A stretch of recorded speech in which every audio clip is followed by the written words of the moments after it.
Yo, what's good? This is Busy Bone from Bone Thugs and Harmony. Y'all watching Hip Hop Uncensored Hip podcast. hop uncensored is the vibe, so subscribe.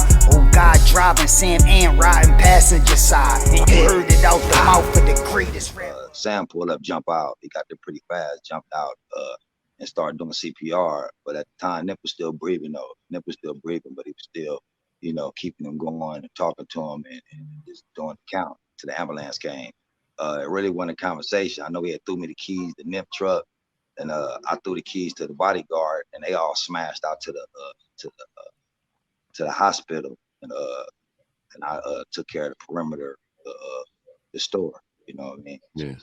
Now, there's a lot of rumors going around that you and the family don't get along. I mean, obviously, people run with that narrative when they hear that you didn't speak to him or you haven't spoken to him since and things like that. Where do you stand with his family? I know you were cool with Nip and Nip was your man. You said that the last interview. But how was your relationship with the family? Are you guys cool, or do they kind of look at you different because of what happened? Like, how was your relationship? It's all love with me and the family. Me, pops, all of them. It's all love. Everybody grieved differently. Nip was my man. Nip was my little bro. Nip was like a dad to me. He was everything. Me and Nip relationship, is you can't explain our relationship. The relationship with me and Black Sam, he was more or less my boss. We never really developed that bond, you know what I mean? That friendship, you know what I mean? So he was just always my boss. I did what was needed to be done for the team. As far as us having any hard feelings with each other, none that I know of, you know what I mean? As far basically after the funeral, most of the team went back to work and did what they had to do.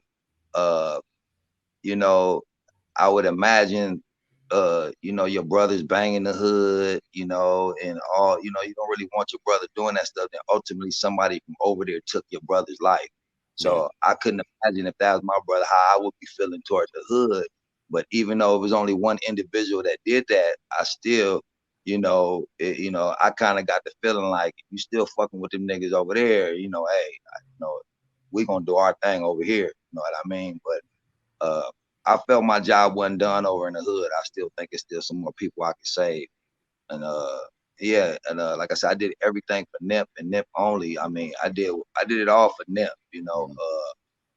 I didn't do it for nobody else. So, when Nip was the glue to a lot of stuff. So even people in his squad that I may not have seen eye to eye with, we got along on the simple fact of Nip. But now Nip not here. There's no need for us to be hanging out and chilling with each other because it's really we're really, they don't know my beer is Modelo. They don't know my favorite color green, shit that Nip knew, like we was up right before Nip passed. He called me in to do a song with him. So I went in and did a song. So I'm working on my verse and I'm rushing through the verse and I'm rushing it, but I can't hear what's going on in the sound booth behind me. So but they about to punch in and tell me to do something. Black Sam or somebody's about to punch in and be like, hey, slow it down or whatever. But then Nip was like, hold up. He always start like that. Then the next take I did it right. And then they was like, damn, how did you know that? But it's just certain things about Nip he knew about me that nobody knew.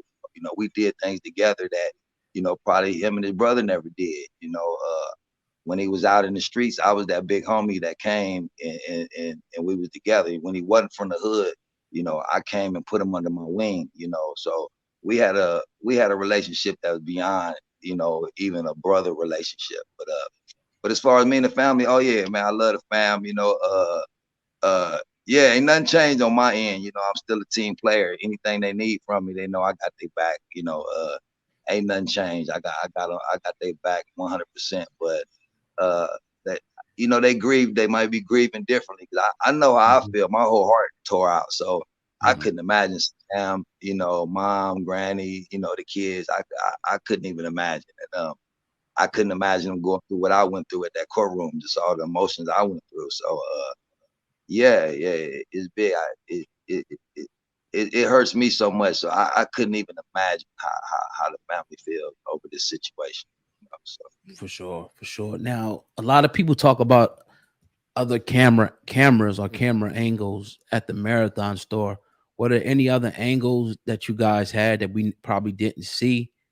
Well, there's a bunch of angles. The whole store is filled with cameras, but you got to realize we didn't we didn't have cameras in the stores to record employees stealing stuff and stuff like that. So you basically had cameras just to look out in the parking lot just to make sure no funny business was rolling up, like, you know, police or whatever may be rolling up. You know what I mean? Just like, oh, the homies out there too deep. Oh yeah, go tell them to clear out.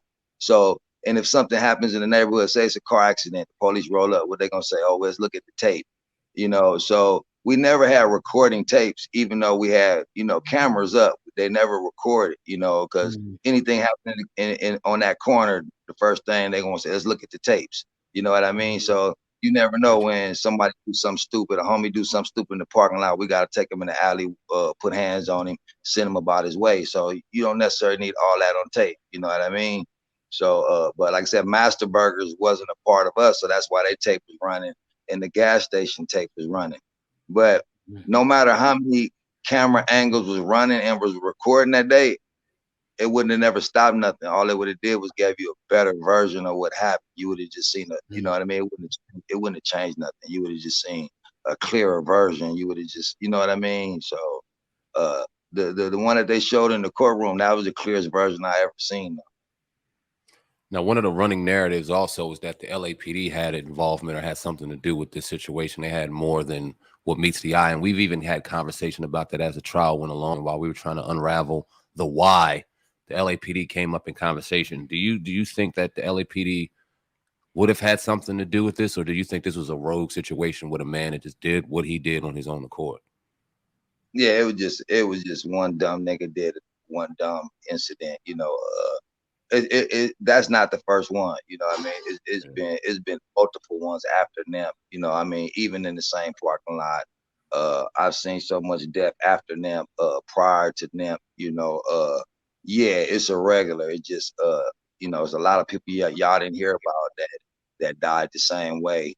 And yeah, but like I said, Nip was big, so the world heard about that. But I may have lost maybe 7, 8, maybe 9 homies that I love just as much as Nip, you know, and I've lost them in the last couple of years.